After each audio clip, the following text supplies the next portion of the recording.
Hello, this is Hooked by Happenstance. I'm Kendra, and it is time for Chapter 7 of Yarn Tales. Yarn Tales is my ongoing series here at Hooked by Happenstance where I read books, I tell you a bit about them, and then I apply some silly Kendra rules to my rating of the book and add that book to a book log of sorts, which I am doing in the form of a reading shawl.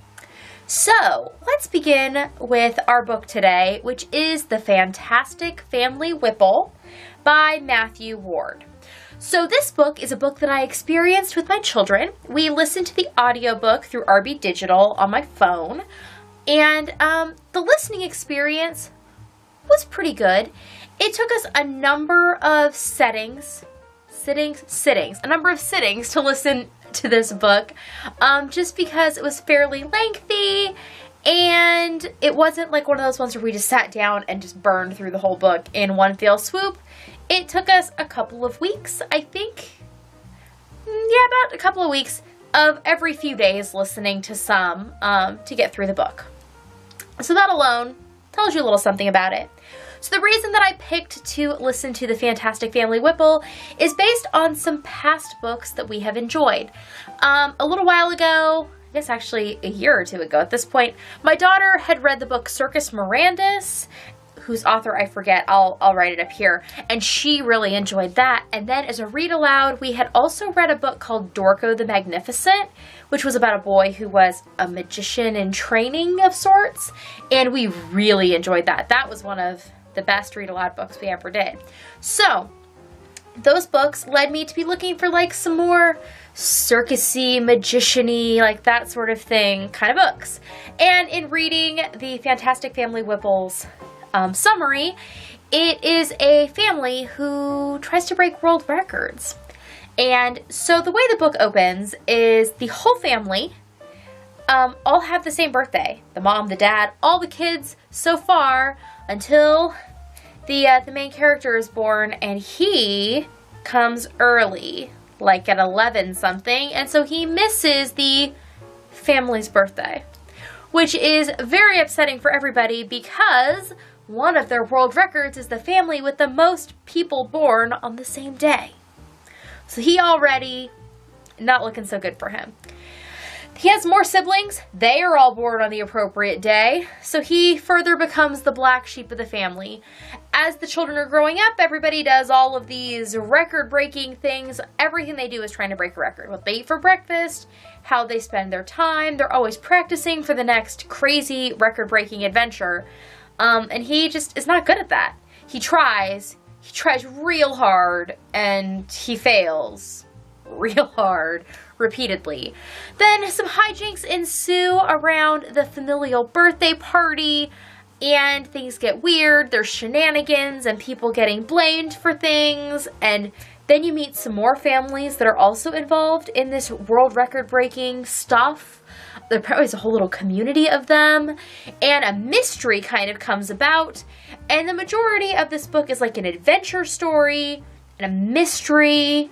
And then in between are all of these outlandish explanations of the world records that are trying to be broken.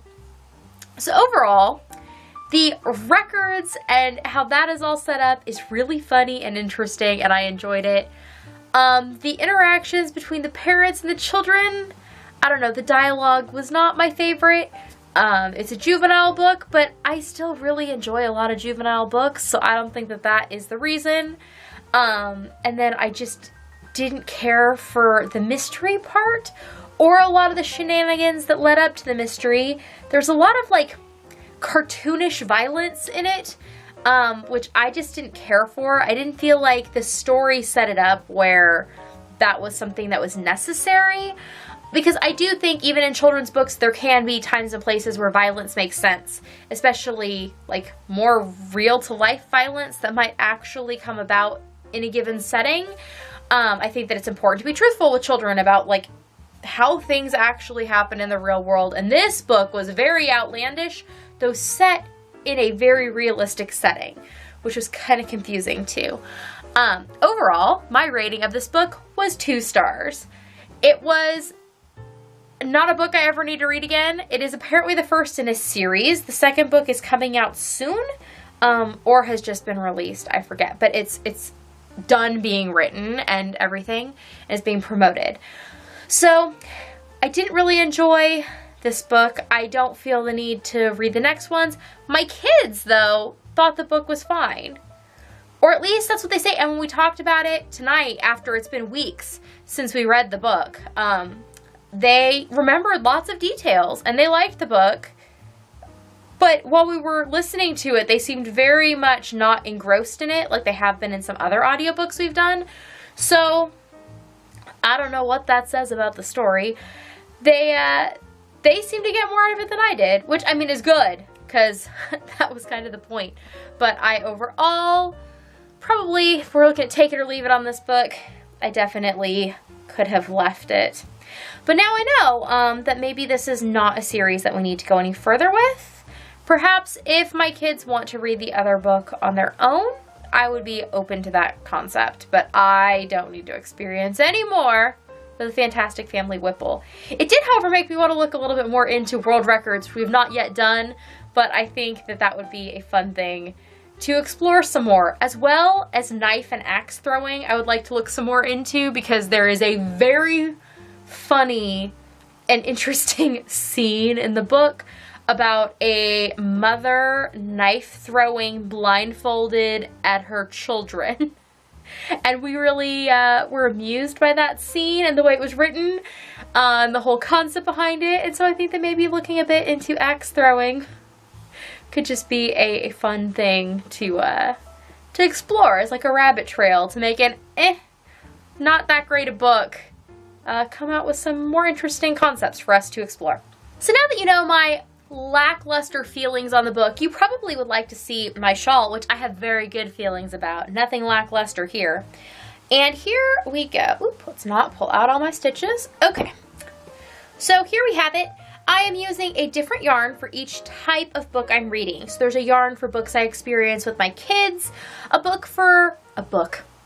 yarn for books from Life's Library, which is a subscription service I subscribe to. Books that are audiobooks are in this color, and then I have another color which has not made its way into the shawl yet for physical books or ebooks. So books that I'm reading the words, not sticking the words into my brain through my ears. So this is the stripe for the Fantastic Family Whipple.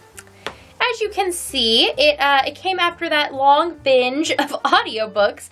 So there is a wide 3-book stripe here, and then we have the patterned row for the Fantastic Family Whipple, and then its sad little 2 stars. Didn't amount to too much of a stripe. We'll see how it looks when the next book gets added in. If you are curious about the yarn that I am using for the stories with my kids, I'm curious too. Let's see if I can find the card. It is hiding in here. That is everything except the card that I need. Here we go. Whoop. Okay, so the yarn that I'm using, I've been calling it Bebop before, but I realized that there is Dancing Leaf Farms is actually the name of the company. Dancing Leaf Farms on their Bebop base. This is 100% superwash merino yarn in the color Heather. It has a lot of beautiful brown tones in it, especially.